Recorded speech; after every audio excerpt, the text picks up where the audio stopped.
Um estalo cortou o ar dentro de um salão luxuoso no Rio de Janeiro, e aquele som mudou tudo.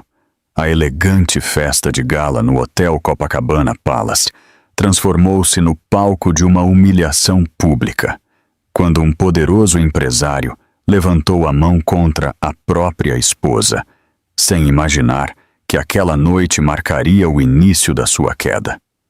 Ela, Valéria Costa, não era uma vítima qualquer, mas sim a mulher que transformaria a sua dor em força, capaz de derrubar todo o seu império.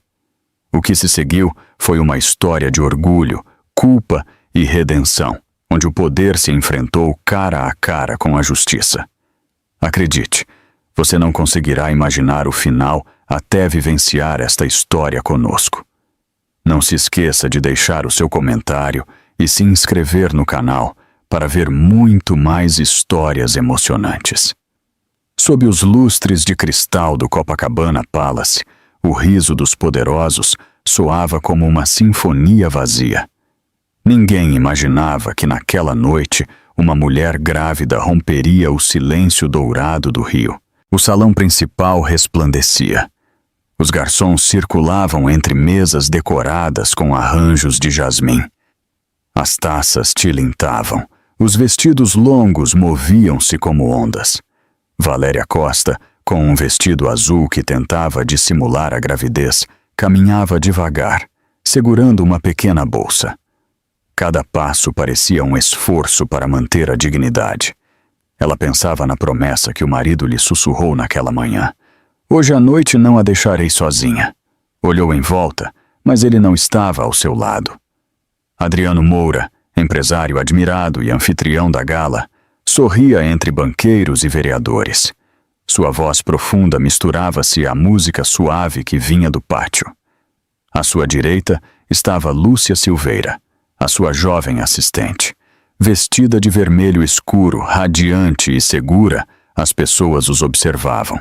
Murmuravam. O fotógrafo pediu uma foto. Lúcia inclinou-se sobre o braço de Adriano e o flash iluminou a sua proximidade. Valéria, a poucos metros, sentiu a pontada de algo que não queria nomear. Bebeu um gole de água. Sentiu o aroma do jasmim. Tentou convencer-se de que estava apenas cansada. Uma senhora aproximou-se dela. Comentou como a noite estava bela, que o vinho estava excelente, que o rio parecia suspenso num sonho. Valéria sorriu com amabilidade, mas o seu olhar perdeu-se em direção ao centro do salão, onde o marido conversava com Lúcia como se o resto do mundo tivesse desaparecido. O relógio marcou 10h30. O mestre de cerimônias anunciou o início do leilão de objetos de luxo. Valéria notou um leve enjoo. Aproximou-se de Adriano e sussurrou suavemente. Adriano, estou me sentindo um pouco fraca. Podemos sentar um momento no pátio? Lúcia adiantou-se. Sorriu com a educação exata e respondeu. Senhor Moura, talvez a senhora não esteja acostumada com este tipo de evento. Coitada, deve ser o cansaço. A palavra coitada cortou o ar. Alguns convidados viraram a cabeça. Houve um silêncio tenso. Adriano olhou para a esposa com uma mistura de aborrecimento e vergonha. Murmurou entre dentes. Valéria, por favor, não faça uma cena. Ela respirou fundo. Tentou não chorar. Sentiu o bebê mexer-se dentro dela como um aviso. Lúcia baixou a voz e acrescentou, olhando para Adriano com uma doçura fingida. Não fale assim com ela. Ela não merece que você se zangue. Está apenas nervosa. Em seguida, levou a mão ao peito, suspirou, e dos seus olhos perfeitamente maquilhados escorregaram lágrimas falsas. O gesto foi tão calculado que até o garçom que passava parou por um segundo. Os murmúrios começaram. Que situação mais incômoda! Coitadinha da assistente do empresário. Adriano sentiu o chão mover-se sob os seus pés, como o seu nome se misturava a sussurros e compaixão alheia. Na sua cabeça, só ouvia uma frase. Não pode parecer fraco. Não pode perder o controlo. Sua mandíbula apertou. A sua voz subiu meio tom. Valéria, por favor, comporte-se.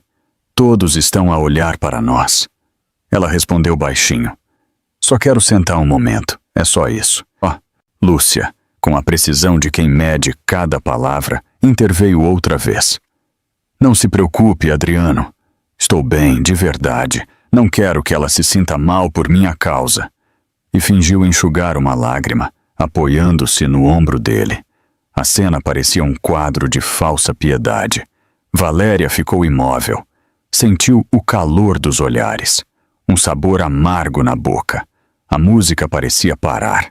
Até o violão se calou. Por dentro, algo se quebrou. Não era raiva, nem vergonha. Era a certeza de que a sua voz já não importava. Um homem ao fundo comentou em voz baixa. Nossa, que tragédia! O ar do salão engrossou. Adriano, dominado pelo desconforto, tentou sorrir, mas o sorriso quebrou-se antes de nascer. Viu o lenço de Lúcia, os seus olhos úmidos, e acreditou ver neles uma reprovação, uma vítima que precisava de defesa. Naquele instante, o orgulho pesou mais do que o amor. Voltou-se para Valéria.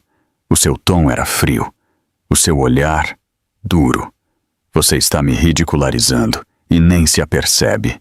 Valéria sentiu o coração bater na garganta. As lágrimas que continha escaparam. Sua respiração tornou-se curta. O salão girou ligeiramente. Mesmo assim, deu um passo para trás. Não queria cair. Lúcia avançou um pouco. Segurou o braço de Adriano com um gesto protetor e disse com a voz alta o suficiente para que todos ouvissem. Não se zangue com ela, Adriano. Ela não faz de propósito. A falsa compaixão despertou a vergonha dos curiosos. Alguns baixaram o olhar. Outros esperavam o próximo movimento. Adriano sentiu o sangue ferver nas têmporas. O som do seu nome entre os presentes. O rumor dos que murmuravam. A sensação de ser julgado. E sob essa pressão, a voz interior que lhe dizia que devia impor ordem. Valéria tentou aproximar-se. Queria falar-lhe ao ouvido, mas ele recuou um passo. Lúcia, com a voz trêmula, acrescentou. Por favor, não se preocupe comigo. Só quero que as coisas se acalmem. A sua atuação era perfeita. O salão inteiro parecia acreditar nela. Valéria observou a cena como se não fosse a sua vida, mas um filme em câmara lenta. Ouviu o tilintar de uma taça a cair no chão, o grito breve de um garçom que pedia desculpas, e sentiu um cansaço antigo, o mesmo que a sua mãe carregava nos ombros quando dizia que calar era melhor do que discutir. A música regressou timidamente. Alguém tocou um acorde de violão. Valéria tentou voltar a falar, mas Adriano levantou a mão, gesto que não procurava contato, mas distância. Por favor, chega. Já tivemos espetáculo suficiente. Lúcia, novamente, deixou cair uma lágrima. As pessoas suspiraram. Naquele instante, o murmúrio do salão tornou-se um eco que Valéria não entendia. Ouviu frases soltas, risos nervosos, o murmúrio dos que fingiam não olhar. Apercebeu-se de que não podia continuar ali, que não conseguia respirar. Tomou a decisão de ir para o pátio, embora as suas pernas tremessem. Enquanto caminhava para a porta, sentiu os olhares nas costas, os leques que paravam, o cheiro a vinho tinto e a perfume caro. Chegou à borda do salão, parou um segundo e olhou para trás. Adriano segurava a taça. Lúcia ao seu lado, o lenço branco manchado de lágrimas falsas. O ar parecia parado.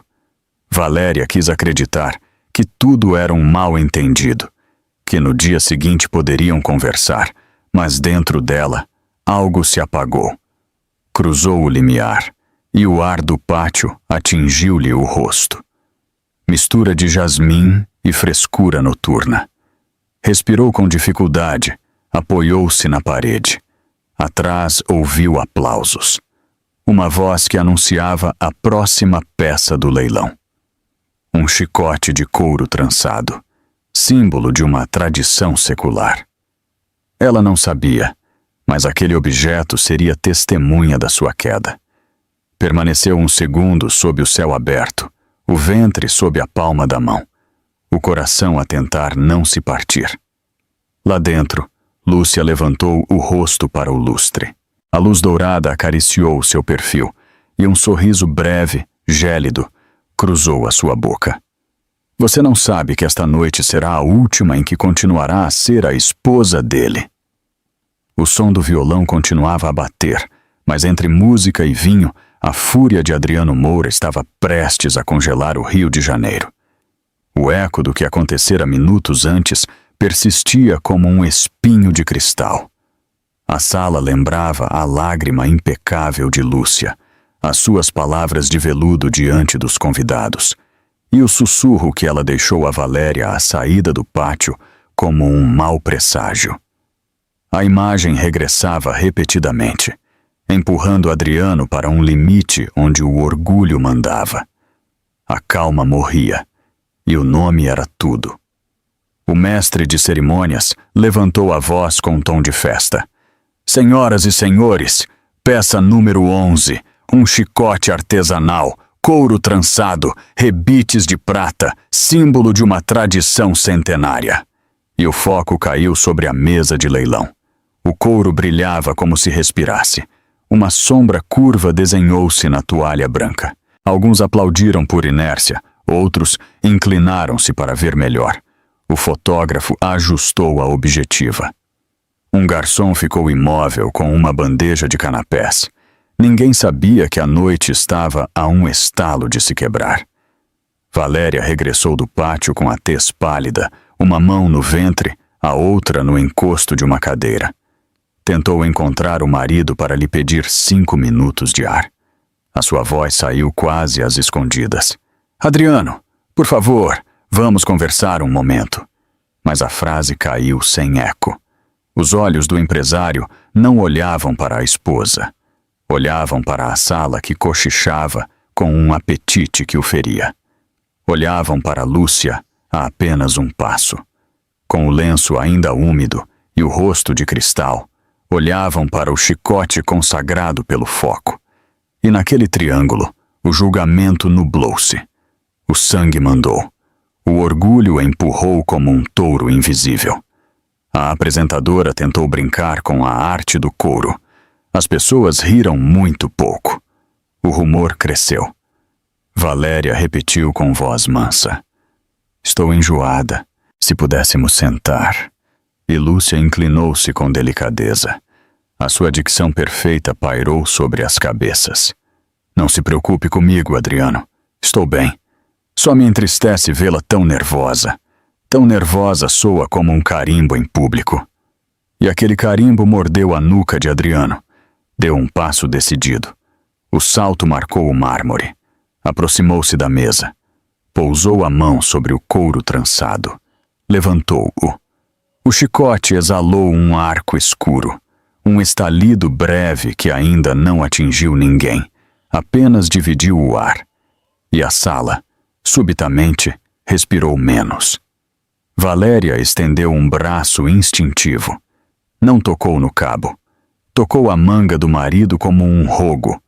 Não faça isso, sussurrou. Temos um filho aqui dentro. E o aqui dentro acendeu outra faísca de vergonha em Adriano. Sentiu que lhe exigiam ternura perante testemunhas, que o empurravam a ceder, que o seu apelido desmoronaria se ele hesitasse agora. Virou o rosto para a multidão e, com uma calma de gelo, pronunciou. Se querias espetáculo, vais tê-lo. O primeiro chicotada não avisou. Sibilou, cortou o ar com um som animal e caiu de raspão sobre o ombro de Valéria.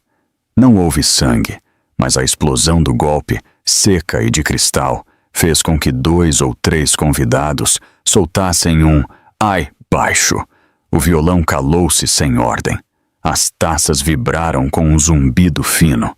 A humilhação entrou como uma faca sem fio, que, sem ferir a pele, feriu mais. Valéria dobrou-se. A mão rolou para o ventre com o instinto absoluto da mãe. Um gemido breve atravessou a música morta. Tentou endireitar-se. Viu manchas de luz. Ouviu um leque a fechar-se com fúria. A sua garganta arranhou. Adriano, disse. E o nome dele não lhe ofereceu refúgio. Lúcia, a meio passo, arqueou as sobrancelhas com dor de porcelana. O lenço acendeu novamente como uma asa branca. E alguém murmurou. Que vergonha! Sem especificar de quem. Adriano firmou os dedos no cabo. Sentiu que o couro lhe obedecia como uma certeza. Viu cabeças juntas, lábios apertados, lentes de telemóvel a meio levantar. Percebeu a cova da opinião. O julgamento sem juiz. A crônica preparada para amanhã. O segundo golpe veio mais baixo, rápido. O chicote sibilou outra vez. Não rasgou o vestido. Apenas mordeu. Deixou um rasto de medo. E o medo cresceu. Correu pelos cantos. Subiu ao lustre. Desceu pelas colunas de mármore. Sentou-se na mesa dos notáveis. Uma convidada tapou a boca. Outra apertou a bolsa.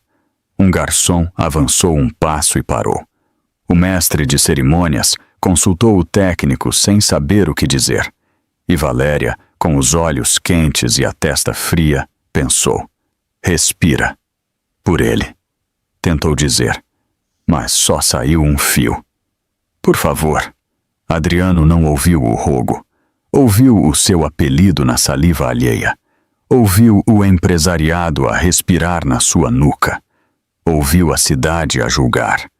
Ouviu o riso falso de Lúcia, que agora baixava o olhar como uma santa triste, e o terceiro chicotada chegou com um sibilo mais afiado. Roçou a dobra do vestido. Deixou uma linha de ardor que não marcava a pele, mas marcava a memória.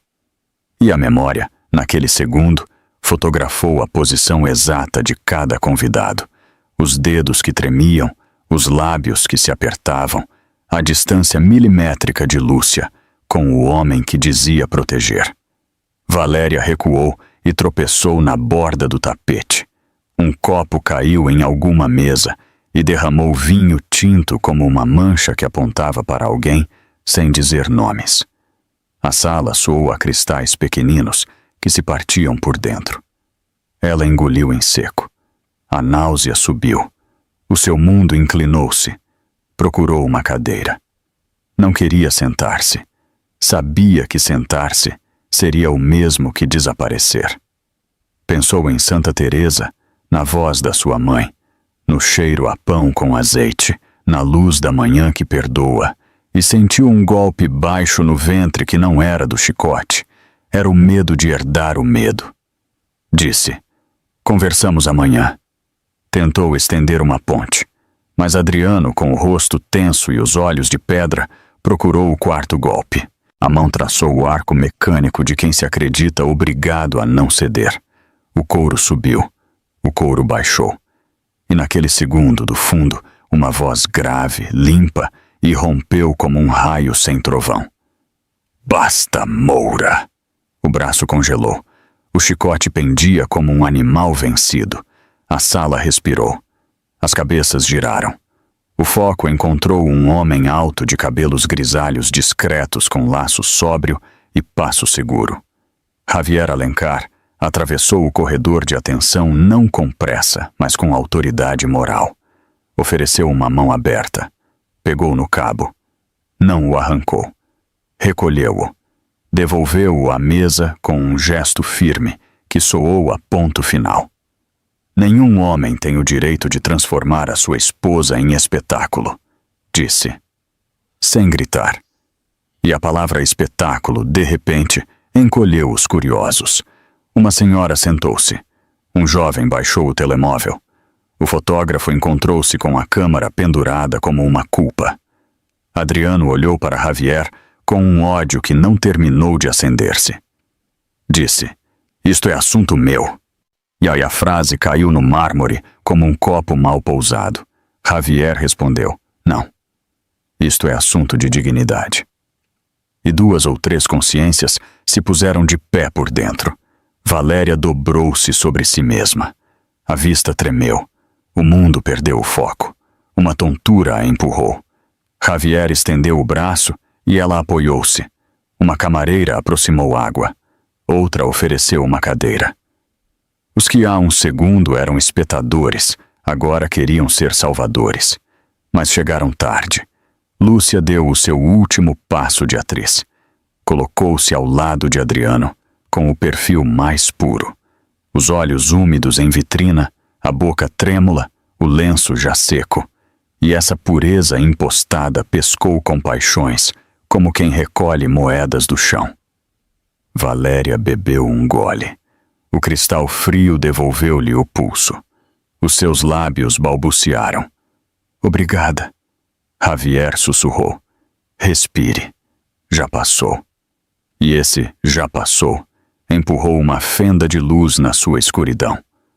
O mestre de cerimônias tossiu e anunciou que o leilão continuaria no pátio. Se lhes parecer bem, parecer. Ninguém aplaudiu. Algumas cadeiras arrastaram-se. Os fatos procuravam portas. Os saltos desenhavam um presente incômodo. O lustre voltou a brilhar demasiado. O jasmim cheirava agora a máscara. Adriano estendeu a mão para o chicote, como se um ímã o chamasse. Mas ninguém o consentiu. Lúcia tentou tocar-lhe o ombro. Ele não a olhou. A sua mandíbula vibrava com um rancor primário. Os seus olhos procuravam um lugar para se esconder. Não o encontraram. Javier manteve a postura de quem não abandona a vítima a meio caminho. Valéria tentou erguer-se. Conseguiu. Sentiu o peso de todos os olhares. E, no entanto, havia uma semente de calma que ainda não era perdão. Era dignidade. A respirar. A saída abriu-se. 2 metros de corredor de mármore a separavam do ar fresco. O chicote, estendido sobre a toalha, parecia uma serpente adormecida. O seu brilho ofendia. O seu silêncio acusava. O rumor recompôs-se em conversas apagadas. Alguém fingiu que nada aconteceu. Outro comentou que foi um mal-entendido. Uma terceira pessoa pediu um carro. Uma quarta disse, coitadinha. Ninguém sabia se falava da correta. Valéria deu um passo. Javier acompanhou-a. Os olhos de meio salão caíram para o chão. O resto olhou por cima do ombro para se convencer de que não era problema seu. E então, muito perto, tão baixo que quase não chegou a lado nenhum, Lúcia inclinou o corpo, deu a cara e deixou cair uma frase como assinatura em mármore. Toda a queda de um império começa por uma lágrima falsa. O amanhecer chegou a Santa Teresa com um silêncio espesso. Um silêncio que cheirava a café acabado de fazer e a vergonha seca. As ruas ainda dormiam. As varandas com roupa estendida tremiam com a primeira brisa da Baía de Guanabara. Valéria caminhava devagar pela Rua da Pureza, os saltos na mão, os pés descalços sobre os paralelepípedos frios. O vestido azul, o mesmo da noite anterior, parecia agora uma lembrança partida. O tecido amarrotado guardava o sabor do vinho, do medo e de algo que não sabia nomear. Ao seu lado, Javier Alencar acompanhava-a sem falar, com o rosto tenso e os olhos cansados, levando na mão um casaco que lhe ofereceu para cobrir os ombros. Aqui estará bem, murmurou quando chegaram em frente à casa de Teresa Lima, a mãe de Valéria, uma casa branca com gerânios vermelhos nas janelas. A porta abriu-se antes que pudessem chamar, e Teresa apareceu com o avental a meio, as mãos molhadas de lavar louça. O seu olhar viajou do rosto pálido da filha para o homem que a acompanhava, e num segundo entendeu mais do que ninguém dissera. Minha filha, por Deus, sussurrou, e envolveu-a num abraço que cheirava a sabão e a pão acabado de torrar. Valéria deixou-se cair naquele abraço como quem cai em terra firme. Lá dentro, A cozinha tinha a mesma ordem de sempre. Uma mesa pequena, 2 cadeiras, um rádio ligado em volume baixo, uma frigideira com azeite morno. Teresa serviu um café, colocou-o em frente à filha e sentou-se sem falar. O relógio da parede marcava 8h30, e o sol começava a pintar de ouro os azulejos. Valéria tentou falar, mas a voz ficou-lhe presa. O que viveu na noite anterior não tinha nome simples. Teresa, sem esperar explicações, acariciou-lhe a face. Não precisas de dizer nada, eu já sei. Javier, de pé junto à janela, observava as sombras do pátio. A sua figura impunha sem esforço, mas o seu olhar tinha o peso de alguém que vira demasiado. Senhora Lima, disse com respeito, o que aconteceu ontem à noite não pode ficar assim. Teresa assentiu, mas a sua voz soava cansada. Aqui as coisas de família lavam-se com paciência, não com barulho. Javier virou-se. Os seus olhos fixaram-se nos de Valéria. Não é barulho, é justiça. Ela desviou o olhar. O café esfriava-se-lhe entre as mãos. Por um instante, o silêncio encheu-se de memórias. A menina que brincava naquele mesmo pátio, os verões com o cheiro a jasmim, os risos de Adriano quando ainda era um rapaz amável, que prometia o céu. Teresa suspirou. Ele sempre foi orgulhoso, mas você também escolheu não ver. Valéria sentiu a pontada da verdade e respondeu apenas com um fio de voz. Pensei que o amor curava tudo. Teresa olhou-a longamente e disse: o amor não cura o que o medo alimenta. As palavras caíram como um golpe suave. Javier quebrou o silêncio e tirou do bolso uma pasta dobrada. Há algo que você precisa saber, disse a Valéria, e não tem nada a ver com o que aconteceu ontem à noite. A pasta levava anos à espera. Dentro havia documentos antigos, cartas amareladas, uma foto a preto e branco de um homem com uniforme militar. Este é o seu pai, explicou Javier. Trabalhou comigo há muitos anos. Se não fosse por ele, eu não estaria vivo. Valéria levantou o olhar, desconcertada, e Teresa apertou o avental com nervosismo. O seu pai salvou a minha vida em Minas Gerais, continuou Javier, e quando morreu, pediu-me para cuidar da sua família se alguma vez precisassem. Ontem à noite, quando a vi, soube que tinha chegado esse momento. Valéria ficou imóvel, a mente entrelaçada entre passado e presente. Teresa baixou a cabeça. Lágrimas silenciosas corriam-lhe pelas faces. Durante anos guardei silêncio sobre esse vínculo. Nunca quis que você vivesse a olhar para trás, disse a mãe. Mas parece que o passado veio chamar-nos de novo. Valéria tocou na foto. O olhar daquele homem parecia-lhe familiar e distante ao mesmo tempo. Não sei o que fazer, murmurou. Não sei se quero lembrar. Javier sentou-se em frente a ela, a voz firme, mas suave. Lembrar é a única forma de não repetir. Lá fora, as crianças brincavam na rua. Uma vizinha regava os vasos e cantava um samba baixo. A vida continuava indiferente, enquanto dentro da cozinha se decidia um novo rumo. Teresa quebrou o pão, limpou as lágrimas e disse: vai ficar aqui por um tempo, filha. Ninguém vai tocar em você enquanto eu respirar. Javier assentiu, levantou-se e deixou um cartão sobre a mesa. Tenho um contato em São Paulo, uma amiga que trabalha num centro de apoio a mulheres. Posso ajudá-la a começar de novo. Valéria hesitou. São Paulo soava a outro planeta, mas no seu peito algo ardia, uma mistura de vergonha e desejo de respirar sem medo. Olhou para a mãe e viu pela primeira vez o cansaço de uma geração que aprendeu a calar. Não quero ser como você, mãe, disse sem reprovação. Não quero sobreviver a esconder-me. Teresa sorriu com tristeza. Então viva, filha, e não se arrependa. O sol entrou pela janela e banhou a mesa com um resplendor dourado. Valéria levantou-se, foi até ao pátio e olhou para o limoeiro que o seu pai plantou antes de morrer. As folhas moviam-se ao vento, o aroma a limão e terra molhada lembrou-lhe que ainda havia vida. Javier aproximou-se, pousou uma mão no seu ombro. O seu pai estaria orgulhoso de você. Ela anuiu, mas não conseguiu falar. Sabia que ainda faltava o pior. Enfrentar a imprensa, a vergonha, os murmúrios, o nome Moura a repetir-se como eco pelo rio. No entanto, pela primeira vez desde a noite anterior, sentiu dentro do peito algo parecido à calma. Não era esquecimento, era resistência. Obrigada, disse devagar, por ter ficado quando todos se foram.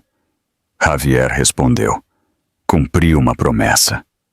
Quando ele se foi, Teresa e Valéria ficaram em silêncio, ouvindo como o eco dos seus passos se apagava pela rua.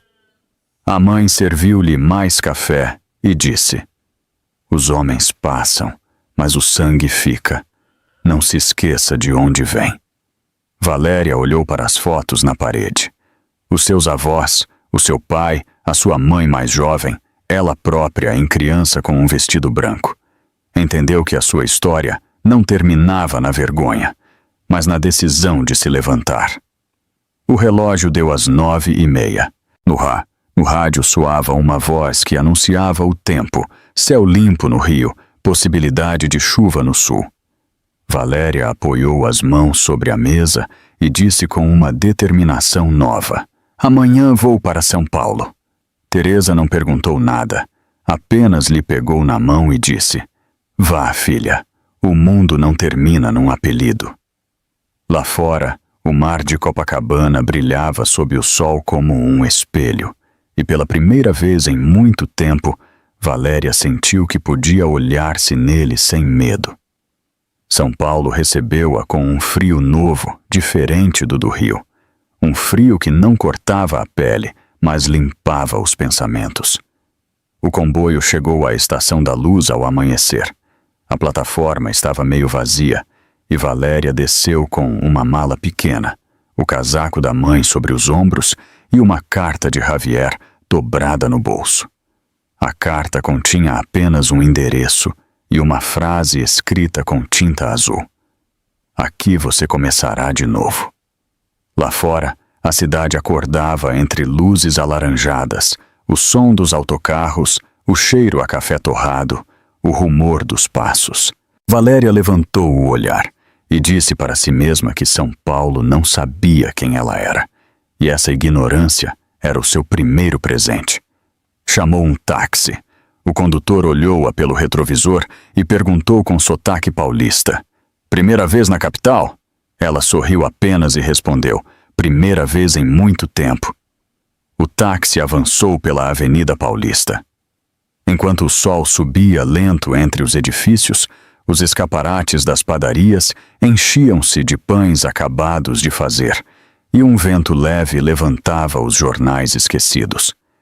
Em cada esquina, Valéria via gente apressada, mulheres com cachecóis coloridos, homens com maletes, jovens com headphones. Ninguém a olhava, e esse anonimato era-lhe belo. O carro parou em frente a um edifício antigo, de fachada cor de areia, com varandas de ferro forjado. No portal, um cartaz discreto dizia: Casa Clara, Centro de Apoio a Mulheres.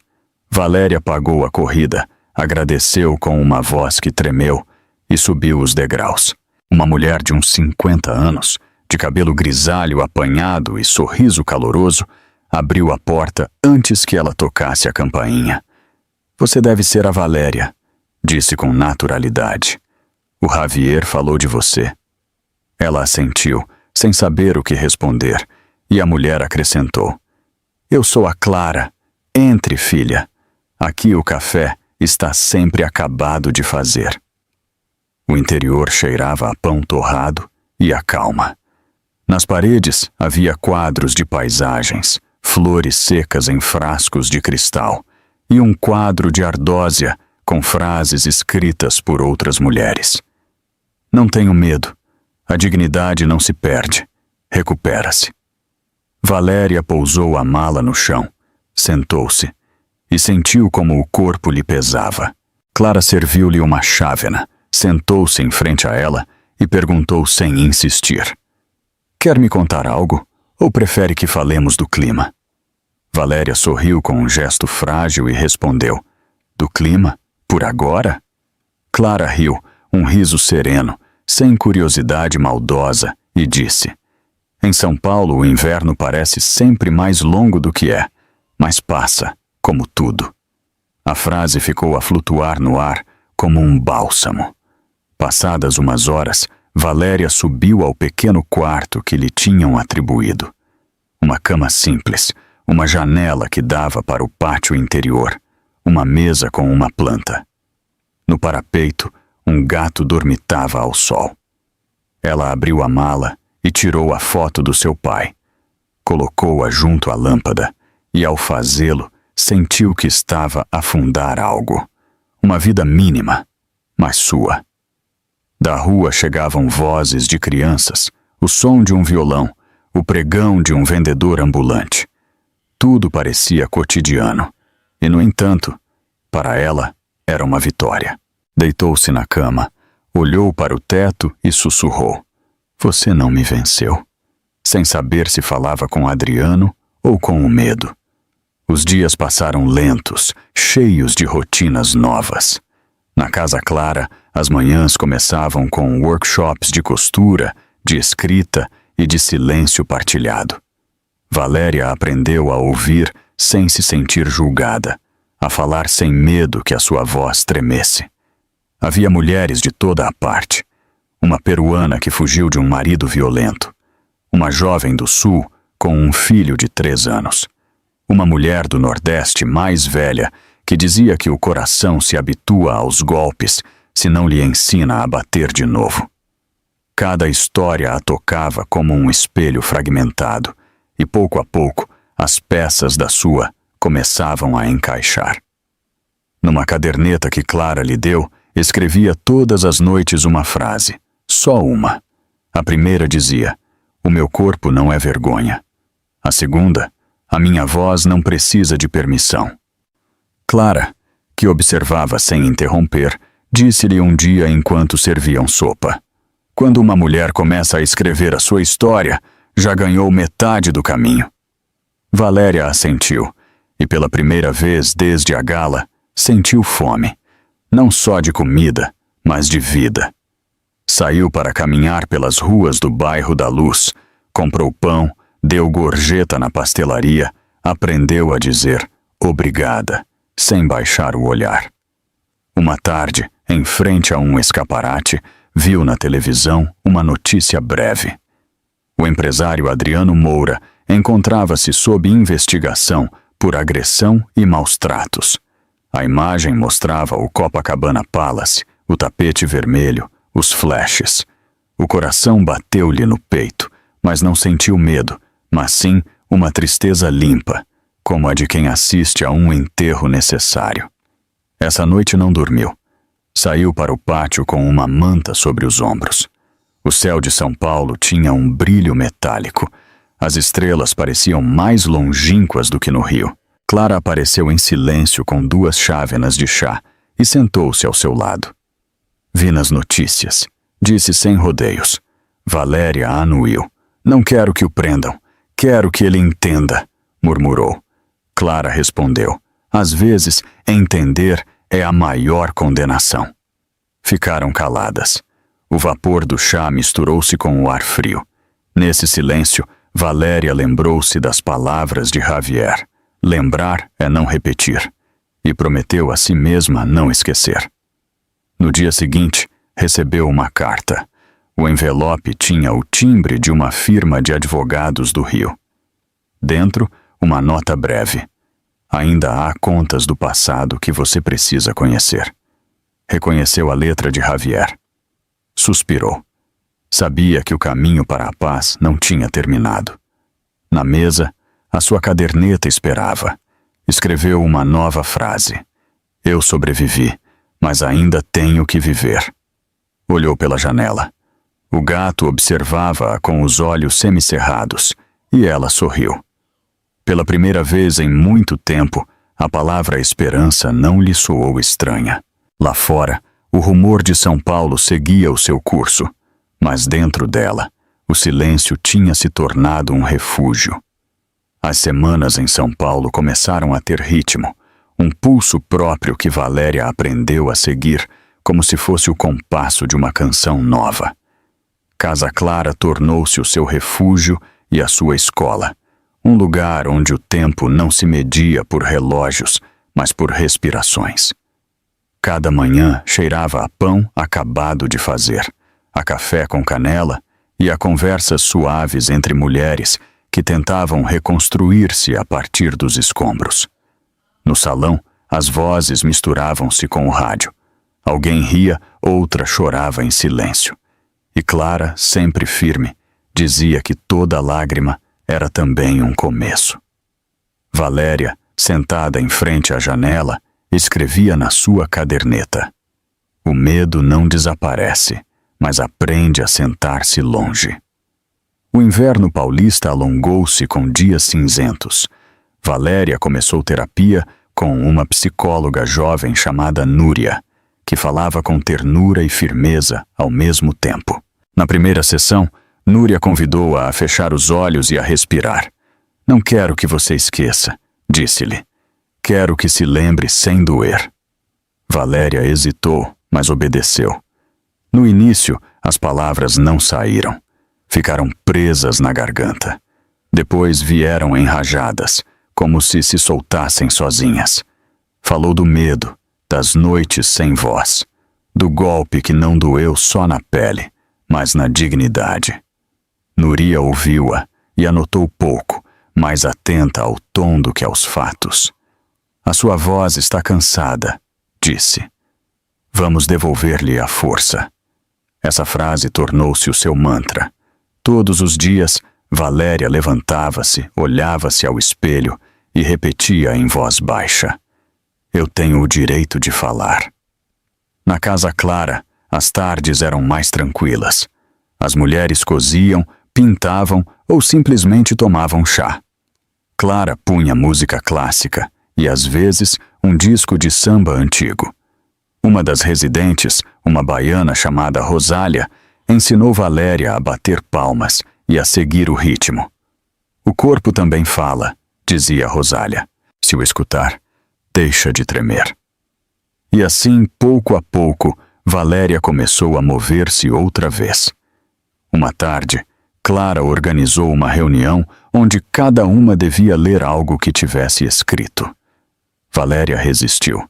Disse que a sua letra era desajeitada, que não tinha nada para contar.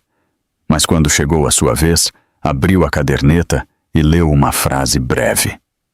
"Eu perdi a voz no dia em que deixei de acreditar em mim." A sala ficou em silêncio. E depois, um aplauso suave, respeitoso, encheu o espaço. Valéria sorriu, sem saber por quê. Sentiu que algo dentro dela se acomodava. Os dias seguintes decorreram entre passeios no Parque do Ibirapuera e aulas de escrita. No parque, Valéria parou em frente ao lago e observou o reflexo das árvores despidas. Uma menina correu atrás de um pombo e o seu riso cortou o ar. Valéria fechou os olhos. Deixou que o vento lhe acariciasse o rosto. Já não sentia a mesma pressão no peito, embora o medo continuasse ali, mais pequeno, mais domesticado. Uma manhã, recebeu um telefonema inesperado. "É o Javier. Só queria saber como você está", disse a sua voz do outro lado. "A respirar", respondeu ela. Ele riu suavemente. "Às vezes isso já é muito." Contou-lhe que o processo judicial contra Adriano avançava, que havia testemunhas, que a imprensa tinha mudado de tom. Valéria agradeceu, mas não perguntou mais. Desligou e ficou a olhar para o telefone. Não havia alegria, apenas um cansaço que finalmente parecia fazer sentido. Essa noite sonhou com o hotel, o som do chicote, o silêncio das taças, o olhar frio de Adriano. Acordou com um grito que não chegou a sair. Levantou-se, caminhou até a janela e abriu as persianas. São Paulo dormia debaixo da chuva. As luzes dos carros refletiam-se no asfalto como serpentes de fogo. No vidro embaciado, escreveu com o dedo: "Continuo aqui." Sabia que não era uma vitória, mas sim uma afirmação. O medo ainda a visitava, mas já não mandava. Em meados de março, Clara propôs-lhe participar num workshop de teatro terapêutico. Valéria recusou no início. Temeu que todos a olhassem, que a sua voz se quebrasse, mas finalmente aceitou. Na primeira aula, o exercício consistia em gritar o seu próprio nome. As outras mulheres fizeram-no sem dificuldade. Quando chegou a sua vez, a garganta fechou-se. Núria, que também participava, aproximou-se e sussurrou-lhe: "Você não precisa de gritar alto, só precisa de soar verdadeiro." Valéria respirou fundo, olhou para o chão e disse devagar: "Valéria." A voz tremeu, mas não se quebrou. As outras aplaudiram. Clara sorriu do fundo e disse: "Aí está, filha. Aí está a sua força." Os dias passaram e o teatro tornou-se um ritual. Numa das cenas, devia representar uma mulher que se despedia do medo. Não precisou de atuar.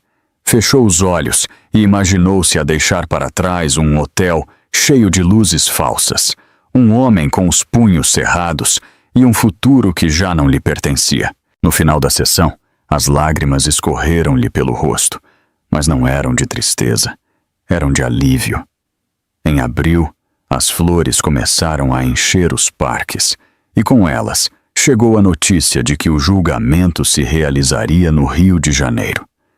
Clara encontrou-a na sala de jantar, com a carta de citação na mão. "Vai ir?" perguntou.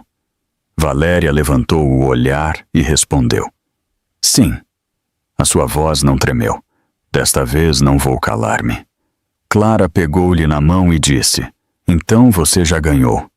Essa noite, Valéria sentou-se em frente ao espelho e observou-se em silêncio. Os olhos tinham olheiras, mas também luz. Pôs um pouco de música, uma melodia de violão que lhe lembrava o pátio de Santa Teresa. Pensou na sua mãe, em Javier, em todas as mulheres da Casa Clara, e sentiu uma gratidão que lhe encheu o peito. Olhou para si mesma e murmurou: "Estou viva, e isso basta por hoje." Lá fora, a cidade respirava. São Paulo, com as suas luzes e as suas sombras, tinha-a adotado. No reflexo do cristal, viu uma mulher que já não se escondia, e pela primeira vez em muito tempo, reconheceu-se. Adriano Moura não dormia há semanas.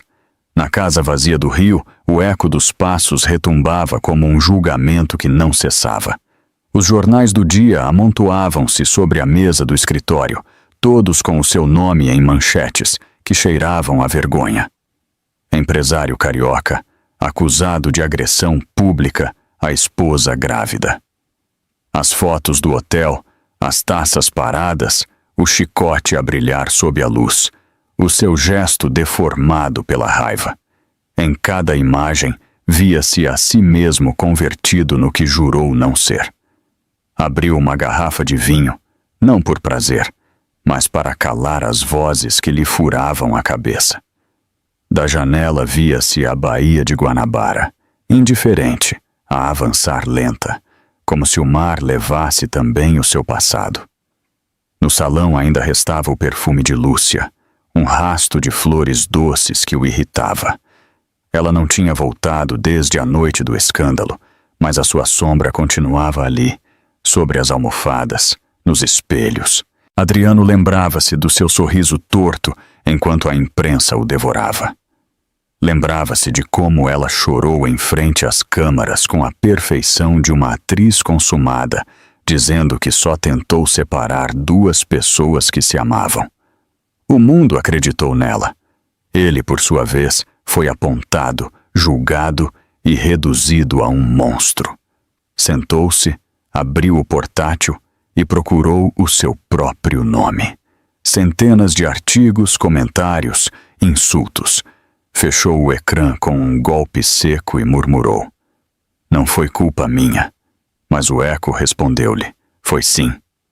Essa manhã, o seu advogado ligou, a voz seca, sem rodeios. A audiência preliminar seria no Rio. Adriano cerrou os dentes. "Rio", repetiu, com um tom que misturava raiva e medo. "Ela está lá." "Sim", confirmou o advogado, "e vai testemunhar." O silêncio posterior pesou como chumbo. Adriano desligou sem se despedir. Levantou-se, caminhou até ao espelho e olhou para si. O rosto inchado, as olheiras marcadas, a camisa amarrotada. Pela primeira vez em anos, não se reconheceu. "Tiraram-me tudo", disse para si, mas no fundo sabia que ele próprio o perdera. Decidiu viajar para a capital, uns dias antes do julgamento.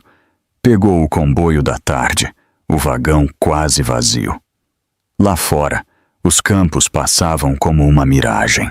O sol escondia-se atrás dos montes. Na sua malete, levava documentos, roupa e a carta que nunca enviou. Um pedido de desculpas escrito com palavras em que não sabia se acreditava. No vagão, uma menina pequena brincava com a mãe. Adriano observou-a de esguelha. O som do seu riso provocou-lhe um nó na garganta. Pensou no filho que poderia ter tido, no que talvez já não tivesse. Fechou os olhos e pela primeira vez em muito tempo sentiu medo de verdade. Medo de enfrentar não a justiça, mas Valéria. Chegou ao Rio de noite. O ar era mais frio, mais pesado. Apanhou um táxi para o hotel e passou em frente ao Fórum Central, iluminado como uma catedral. O condutor, um homem mais velho, tentou conversar. "Negócios?" Adriano anuiu com um gesto vago. Não podia dizer que vinha enfrentar o desastre da sua vida. No hotel, a recepcionista reconheceu-o e lançou-lhe um olhar fugaz. "Bem-vindo, Sr. Moura", disse com cortesia profissional, mas os seus olhos continham uma mistura de curiosidade e pena. Ele assinou, subiu no elevador, entrou no quarto e deixou-se cair na cama. A televisão estava ligada no canal de notícias. Falavam de um caso de violência doméstica, outra história parecida. Mudou de canal, mas o tema perseguiu-o como se o universo lhe devolvesse o que negou. Na manhã seguinte, recebeu uma mensagem de um número desconhecido. "Você não pode se esconder do que fez." Apagou-a sem responder, embora as palavras lhe queimassem. Saiu para caminhar pelo centro, passou pelo Largo da Carioca, observou as pessoas que entravam e saíam das lojas, os casais que se beijavam sem medo. Tudo parecia normal, exceto ele. Atravessou a Avenida Rio Branco. Parou em frente a um escaparate onde um televisor mostrava a notícia da próxima audiência. O seu nome apareceu junto ao de Valéria Costa. A imagem dela, a entrar na Casa Clara, deixou-o paralisado. Não parecia a mesma mulher de antes. Havia força no seu olhar, calma na sua postura. Ele sentiu uma mistura estranha de orgulho e raiva. Murmurou: "Então ela já não me teme." Essa noite, ao voltar para o hotel, Lúcia esperava-o. Estava no lobby, impecável, com um casaco de lã e lábios pintados de vermelho. Ele parou, surpreendido. "O que você está a fazer aqui?" perguntou. Ela sorriu e respondeu: "Vim ajudá-lo." Adriano franziu a testa. "Ajudar-me? Você?" "Temos que conversar", disse ela, e subiu no elevador, sem esperar resposta. No quarto, Lúcia tirou as luvas e sentou-se na poltrona. "Estão a destruí-lo", começou. "E você me empurrou para o abismo", respondeu ele. Lúcia olhou-o sem pestanejar. "Eu avisei que Valéria era fraca, e agora ela arruinou-o. Eu posso limpar a sua imagem, mas preciso de algo em troca." Ele observou-a, incrédulo. Em troca de quê? De que me devolva o que é meu, o meu cargo, o meu dinheiro, o meu lugar. Adriano riu sem humor. Já não há lugar para ninguém. Lúcia levantou-se, aproximou-se e sussurrou. Então você afundará sozinho. Saiu, deixando o seu perfume no ar. Adriano bebeu da garrafa diretamente, a mente a girar. Olhou para a carta sobre a mesa, abriu-a, leu-a mais uma vez. Sinto muito, Valéria. Não soube ser quem prometi. Dobrou-a, guardou-a no bolso. No fundo, sabia que não havia desculpa que chegasse, mas também sabia que calar-se seria pior. Olhou pela janela, a cidade iluminada como um tabuleiro de fogo, e sentiu o peso do julgamento que se aproximava. No seu peito não havia arrependimento limpo, mas sim uma mistura suja de culpa e necessidade de controlo. Mesmo assim, algo tinha mudado. Pela primeira vez, não procurou justificar, mas sim compreender. Na manhã seguinte, antes do amanhecer, Adriano saiu do hotel e caminhou até ao Museu do Amanhã. O céu começava a clarear. O ar cortava como vidro. Sentou-se em frente ao espelho d'água. A água refletia o vermelho do amanhecer. Fechou os olhos e em silêncio murmurou. Não sei se mereço perdão, mas preciso tentar. Não esperou resposta. Apenas o vento respondeu, movendo as folhas das árvores. Ficou ali até que o sol lhe tocou na cara. Então levantou-se, ajeitou o casaco e disse para si: amanhã finalmente falarei. Mas no fundo sabia que não seria apenas perante um juiz, mas perante a única pessoa capaz de lhe devolver ou de lhe tirar para sempre a última sombra de humanidade que lhe restava. O Fórum Central do Rio amanheceu rodeado de jornalistas. As câmaras esperavam desde antes de o sol nascer. As luzes frias dos flashes cortavam o ar frio de abril. Na entrada, uma fila de mulheres observava em silêncio, algumas com placards pequenos que diziam nenhuma a mais. Valéria chegou acompanhada por Javier e por Clara, vestida com um casaco cinzento claro, o cabelo apanhado num coque baixo. Caminhou sem olhar para os repórteres, com a cabeça erguida e os passos firmes. Cada clique de câmara soava como um eco do passado, mas desta vez não tremeu.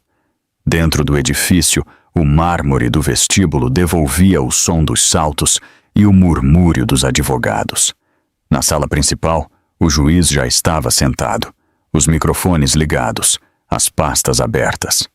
Do outro lado, Adriano Moura esperava, com o rosto tenso e o fato impecável, a tentar manter a compostura enquanto o mundo o observava. O juiz anunciou o início da audiência. A sua voz ressoou na sala. Caso Moura contra Costa, acusado de agressão e violência doméstica. Valéria respirou fundo. Lembrou-se da frase de Clara naquela manhã. Não grite para que a escutem. Fale para que acreditem em você. Em frente a ela, Adriano evitou o seu olhar. Durante os primeiros minutos, o advogado de defesa tentou reconstruir uma versão onde tudo tinha sido um mal-entendido. Uma discussão conjugal exagerada pela imprensa. As palavras soavam ocas. No público, alguns abanaram a cabeça com incredulidade. O promotor levantou-se, desdobrou as provas, fotografias, testemunhos, o vídeo captado por um convidado, onde se via claramente a mão de Adriano a levantar o chicote. O silêncio caiu pesado. Valéria sentiu que o ar se adensava. No ecrã, a sua própria figura apareceu, o seu rosto inclinado, o vestido azul, o gesto de medo. Fechou os olhos por um instante e obrigou-se à justiça. Adriano baixou o olhar, a mandíbula apertada, as mãos entrelaçadas com violência. Quando o juiz pediu a sua declaração, levantou-se com um esforço visível. Excelência, começou. Aquela noite não foi como a descrevem. Eu perdi o controlo. Não pretendia feri-la. O juiz interrompeu-o. Mas o fez. Adriano engoliu em seco. Sim, eu fiz. Pela primeira vez, a sua voz quebrou. Lúcia! Lúcia me disse que Valéria estava a tentar humilhar-me. A raiva cegou-me. O nome de Lúcia flutuou no ar como um veneno. O promotor levantou uma sobrancelha. Está a culpar uma terceira pessoa pela sua conduta violenta?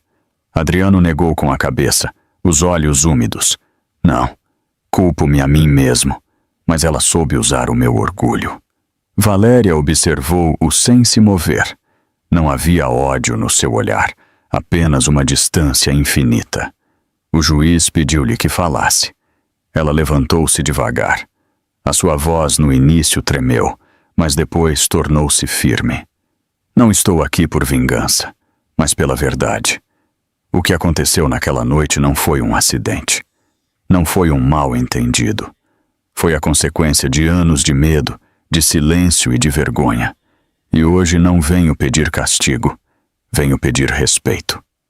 A sala inteira ouviu em absoluto silêncio. Clara olhava para ela da segunda fila com lágrimas nos olhos. O promotor pediu permissão para chamar uma testemunha adicional. Javier Alencar. Quando entrou na sala, o murmúrio aumentou. Alguns reconheceram-no pelo seu prestígio como empresário. O juiz pediu-lhe que declarasse. Javier falou com serenidade. Eu estive lá, vi o que aconteceu, mas não estou aqui apenas como testemunha. Estou aqui porque este homem, apontou para Adriano, é filho do mesmo sistema que durante anos nos ensinou a calar.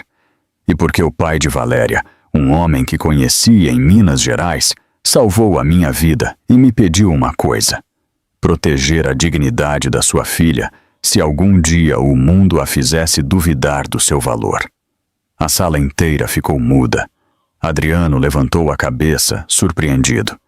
O que está a dizer? Javier olhou-o diretamente nos olhos. Que a sua vítima é filha de um herói que você jamais teria conseguido olhar nos olhos se estivesse vivo. As palavras foram como um espelho partido.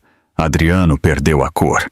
Deixou-se cair na cadeira. Valéria, desconcertada, olhou para Javier, que lhe sorriu com tristeza.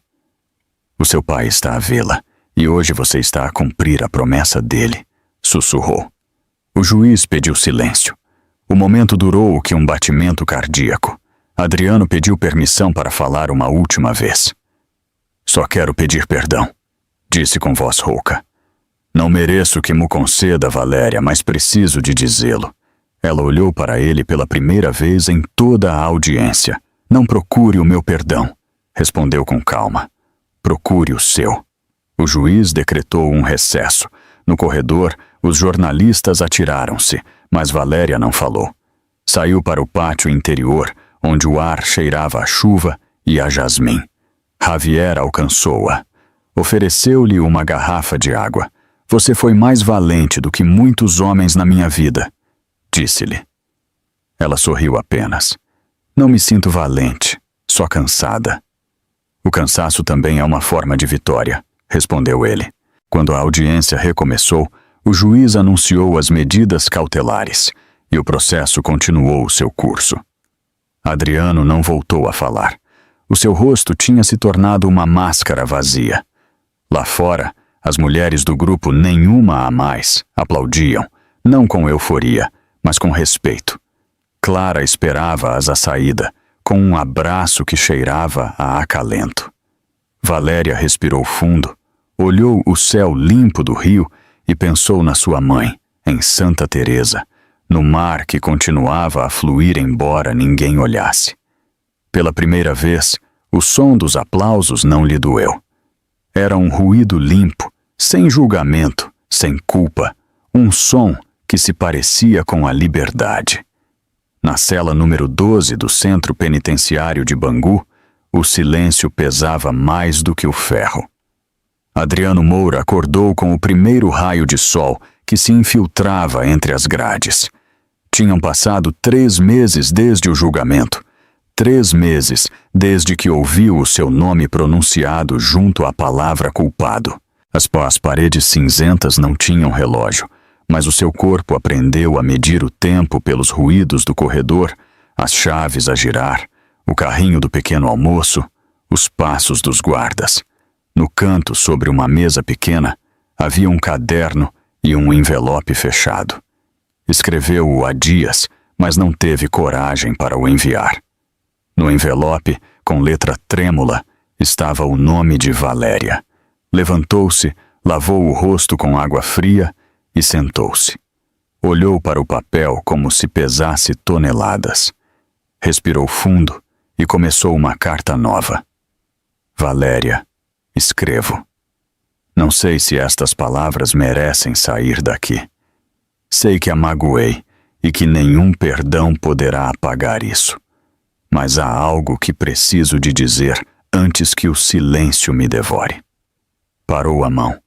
Lembrou-se do rosto dela no tribunal, a calma firme da sua voz quando lhe disse: "Não procure o meu perdão, procure o seu." Essas palavras perseguiam-no como um eco constante. Desde então, deixou de beber, deixou de culpar os outros. Todas as noites, quando o pátio ficava vazio, repetia na sua cabeça o que não soube dizer em voz alta. Eu falhei porque tinha medo, e o medo, quando se disfarça de poder, destrói tudo o que toca. Ao meio-dia, o capelão entrou na sua cela. Era um homem magro, com um sorriso paciente. "Escreveu algo hoje?" perguntou. Adriano assentiu, e o capelão sentou-se ao seu lado. "Não escreva para pedir, escreva para entender", disse-lhe. Adriano largou a esferográfica e suspirou. "Não entendo como cheguei tão longe." "Ninguém cai de repente", respondeu o capelão. "Cai-se passo a passo, e às vezes a prisão é o primeiro degrau para cima." Adriano sorriu pela primeira vez em dias.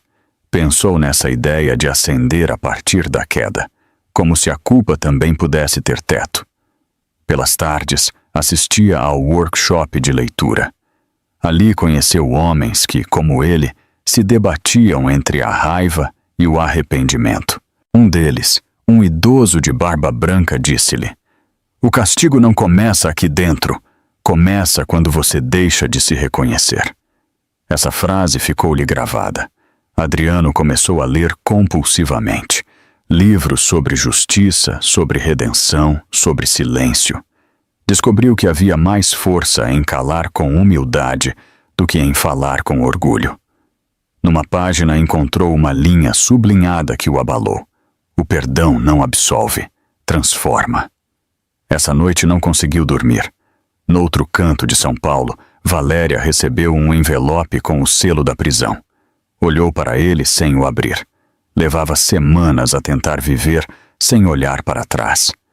Casa Clara era agora mais do que um refúgio, era o seu lar. Clara encorajou-a a coordenar um novo projeto. Um centro para mulheres com filhos. Um espaço onde ninguém tivesse de escolher entre medo e liberdade. Valéria aceitou, embora ainda lhe custasse acreditar que era capaz. Quando finalmente abriu a carta de Adriano, fê-lo com as mãos frias. Leu devagar. Não havia desculpas. Apenas uma confissão nua. "Não espero nada de você", escrevia ele. "Só que um dia possa lembrar-se do meu nome sem dor." Valéria pousou a carta sobre a mesa, olhou-a longamente e depois dobrou-a com cuidado. Não chorou, mas um nó desfez-se na sua garganta. Não sentiu compaixão, sentiu encerramento. Essa noite, enquanto o resto das mulheres jantava, saiu para o pátio do centro. O ar cheirava a chuva e a terra molhada.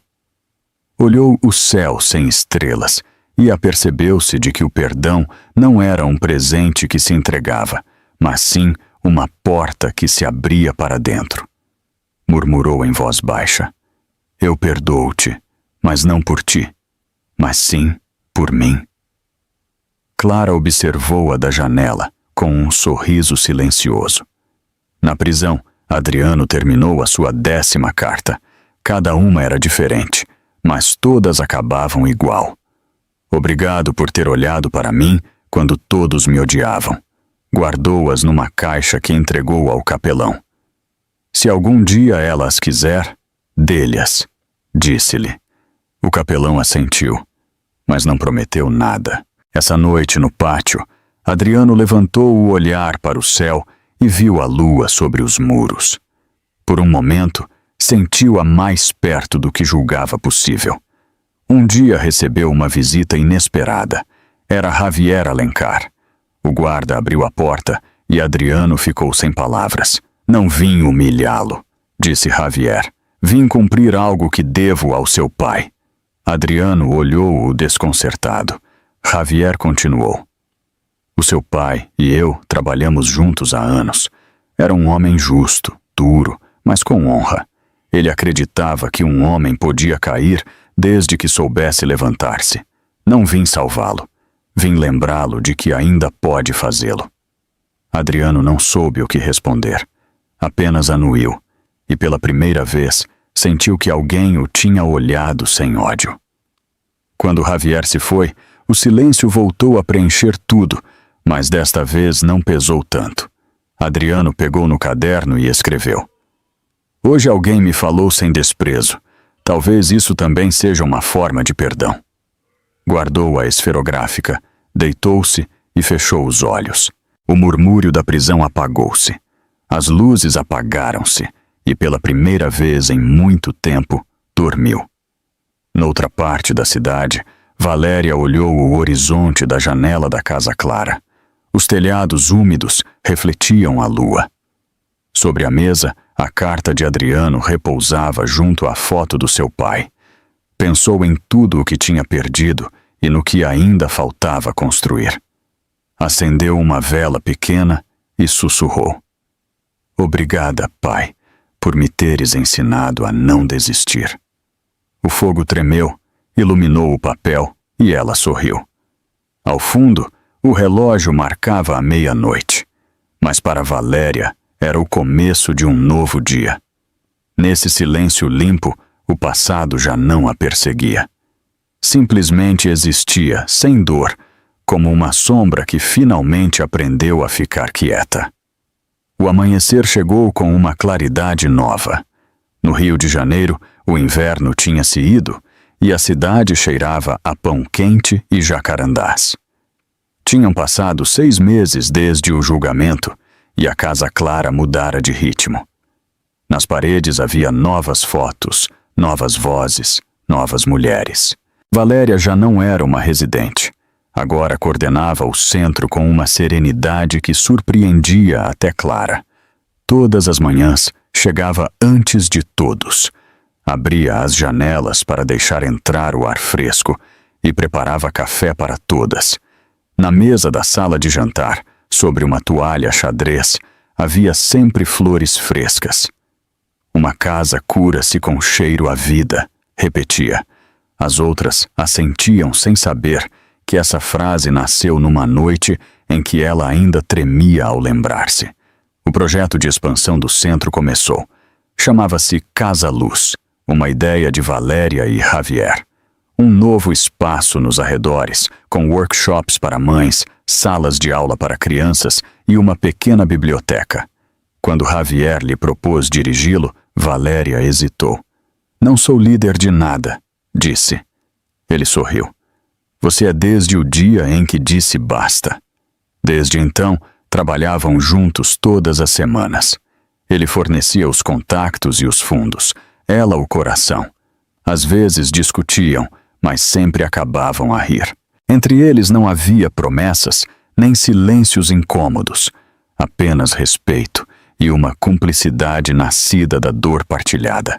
Uma manhã, enquanto revia documentos, Valéria recebeu uma carta. Reconheceu a letra antes de a abrir, a do capelão da prisão. Dentro havia várias folhas dobradas com cuidado. Eram as cartas de Adriano, as que nunca se atreveu a enviar. Clara entrou no momento em que ela a segurava nas mãos. Dele? Perguntou sem rodeios. Valéria assentiu. Não sei se vou ler. Talvez sim, talvez não hoje. Mas nessa mesma noite, quando o silêncio encheu o edifício e as luzes estavam apagadas, acendeu uma lâmpada e abriu a primeira. Valéria, aprendi a escutar o que antes desprezava. O silêncio, a culpa, a espera. Todos os dias escrevo para não voltar a ser o homem que fui. Leu-a inteira sem chorar. Depois pegou noutra. Não procuro que me perdoe, dizia a segunda. Só que algum dia, quando pensar em mim, não sinta medo. Valéria fechou os olhos e respirou fundo. Nessas linhas não havia manipulação, apenas cansaço. Na última carta, escrita com tinta mais trêmula, Adriano confessou: entendi que o meu pior castigo não é esta cela, mas sim lembrar-me do olhar de quem ainda me amava enquanto eu me perdia. Ela pousou o papel sobre a mesa e sussurrou: eu já não te odeio. Durante dias, as cartas permaneceram em silêncio sobre o seu escritório. Não as guardou, nem as queimou. Eram parte da sua história, mas já não o seu peso. Numa reunião do centro, falou às novas mulheres. O perdão não significa esquecer. Significa deixar de viver dentro da dor. Uma delas, uma jovem de olhos escuros, levantou a mão e perguntou: e se eu não conseguir perdoar? Valéria sorriu. Então, pelo menos comece por não se odiar a si mesma. Clara observou-a com orgulho. Nas semanas seguintes, a Casa Luz foi inaugurada. Compareceram vizinhos, voluntários, jornalistas locais. No discurso, Valéria não mencionou o seu passado, mas todos sentiram que estava ali, invisível, a dar forma a cada palavra.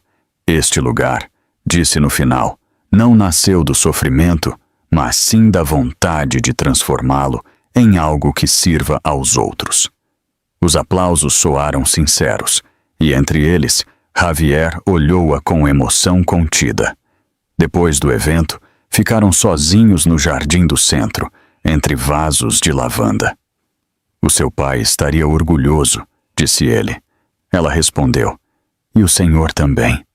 Javier negou com a cabeça. Não, eu apenas passava por aqui. Quem construiu isto foi você. Essa noite, Valéria caminhou pelas ruas iluminadas de São Paulo, sem rumo fixo. Entrou numa pastelaria pequena, pediu um chocolate quente e sentou-se junto à janela. Observou as pessoas a passar, os risos, os gestos cotidianos. Durante anos, tinha acreditado que nunca mais voltaria a sentir-se parte do mundo. Agora entendia que a vida não espera, mas perdoa quem decide continuar a andar. Tirou da bolsa uma folha de papel e começou a escrever, não para mais ninguém, mas para si mesma.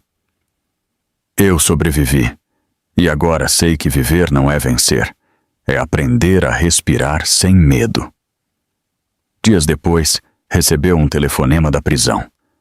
Adriano tinha sido transferido para um programa de reinserção. O capelão perguntou-lhe se desejava enviar-lhe resposta. Valéria pensou uns segundos e disse: sim, nessa noite. Redigiu uma carta breve. Não há castigo que lhe devolva o passado, nem perdão que lhe apague a dor. Mas desejo-lhe paz, porque o ódio já não me pertence. Assinou sem hesitar e enviou-a ao amanhecer. Ao fazê-lo, sentiu que algo dentro dela se acomodava finalmente. O tempo avançou sem ruído. O centro prosperou. As mulheres chegavam de toda a parte, algumas com filhos, outras com cicatrizes invisíveis. No pátio pendiam grinaldas de cores e risos que soavam a liberdade. Uma tarde, enquanto regava as plantas, Valéria recebeu a visita de um jornalista. Queria escrever um artigo sobre o projeto. Poderia contar a sua história? História? Perguntou. Ela respondeu: não há uma história minha, só muitas histórias nossas. Ao cair da noite, quando todas dormiam, Valéria sentou-se junto à janela do seu escritório. Lá fora, a lua iluminava o cartaz recém-colocado. Casa Luz, Centro de Apoio e Esperança. Na mesa, junto à sua caderneta, repousava a última carta de Adriano. Não a tinha voltado a abrir, mas também não a escondera. Observou-a por um instante, sorriu com uma paz nova e murmurou: "Obrigada pela lição." Depois apagou a lâmpada, envolveu-se no silêncio caloroso do lugar que construíra e pensou que talvez o perdão não fosse um final, mas sim um começo que se pronuncia sem voz. Na rua, o ar de primavera trazia cheiro a jasmim, e São Paulo, pela primeira vez, parecia-lhe sua. O sol de abril caiu sobre o Rio de Janeiro com um brilho dourado que parecia abençoar tudo. A cidade vestia-se de festa para a temporada de eventos de gala, as varandas adornadas, as ruas cheias de risos e música. Valéria regressou depois de um ano, com o coração tranquilo e uma mala leve. O comboio entrou na Central do Brasil ao meio-dia, e o ar quente atingiu-lhe o rosto como um abraço antigo. Na estação, esperava-a a sua mãe, Teresa, com um ramo de jasmins e um sorriso que lhe tremia nos lábios. "Minha filha", disse, "que bonita que você está." Valéria riu e respondeu: "Mais livre, mãe." Abraçaram-se sem pressa, como se o tempo não existisse. Caminharam pelas ruas de Santa Teresa até chegarem à velha Casa Branca. Tudo continuava igual. O limoeiro do pátio, os telhados vermelhos, o cheiro a pão acabado de fazer que vinha da esquina. Na sala de jantar havia pão, queijo e azeitonas. Teresa serviu vinho e colocou 2 taças. "Brindemos", disse. "Por quê?" perguntou Valéria. "Pelos milagres que não sabíamos que estávamos à espera." Riram-se, e o eco do brinde encheu a divisão de um som familiar e terno. Valéria olhou para sua mãe e entendeu que o medo que durante anos a separara já não vivia ali. Pela tarde, saíram juntas para caminhar pelo bairro.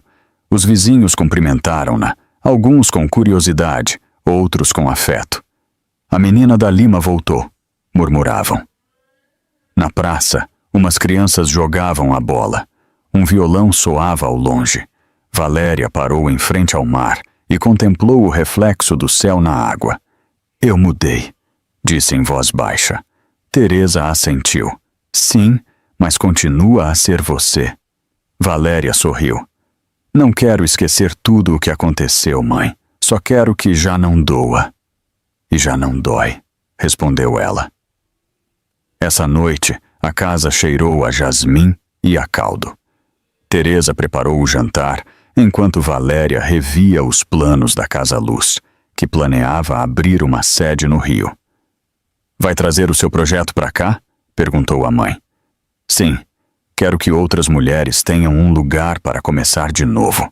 Teresa suspirou, orgulhosa. "O seu pai ficaria feliz." Valéria levantou o olhar, e o nome do seu pai já não lhe pesava, apenas lhe trazia calma. No rádio soava uma música antiga, e mãe e filha olharam-se cúmplices. Na manhã seguinte, Valéria visitou o cemitério. Levava flores brancas e a mesma serenidade que nunca teve antes. Ajoelhou-se em frente ao túmulo do seu pai. Limpou o pó do mármore e sussurrou: "Cumpri a sua promessa." O vento moveu as flores, como se o ar respondesse. Depois, antes de ir, deixou um pequeno envelope junto à lápide. Dentro havia uma das cartas de Adriano, a mais breve, a que dizia: "Obrigado por ter olhado para mim quando todos me odiavam." Valéria não a deixou por compaixão, mas como símbolo de encerramento. Ao levantar-se, sentiu que algo invisível se acomodava na sua alma, como uma porta que se fechava suavemente. Essa tarde, Javier chegou de São Paulo. Ligou antes de aparecer pela porta do pátio, com uma garrafa de vinho na mão. "Não podia perder este reencontro", disse a sorrir. Teresa abraçou-o como se fosse um filho. "Venha, que há bolo acabado de fazer." Valéria olhou-o com carinho, com essa mistura de gratidão e paz que não precisa de palavras. "E a casa Luz?" perguntou ele enquanto serviam uma taça. "Cresce devagar, mas firme", respondeu ela, "como as coisas que valem a pena." Sentaram-se no pátio, entre as buganvílias, e o silêncio que partilhavam não era incômodo. Era a calma de quem já sobreviveu ao barulho. Ao anoitecer, saíram para a festa. O céu estava coberto de luzes, os balões tilintavam, as pessoas dançavam. Valéria vestia um vestido branco, simples e elegante. Teresa caminhava junto a ela, de braço dado com Javier. Numa barraca, um grupo de músicos tocava e o ar encheu-se de aplausos. Valéria fechou os olhos e deixou que o ritmo lhe atravessasse o corpo. Quando os abriu, viu a sua mãe a rir, Javier a levantar a taça, e sentiu uma gratidão imensa por estar ali.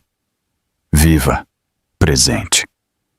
Um jornalista local aproximou-se dela, reconhecendo-a das notícias do julgamento, mas ela levantou a mão com amabilidade. "Hoje não sou notícia, sou apenas parte da festa." O homem sorriu e retirou-se. Na pista de dança, Valéria animou-se a dançar. Os seus passos foram desajeitados no início, mas logo encontrou o compasso. Javier observou-a da mesa, aplaudiu, e Teresa também se levantou, unindo a sua voz à música. O riso de Valéria misturou-se com o som dos violões, com o perfume do vinho e do jasmim.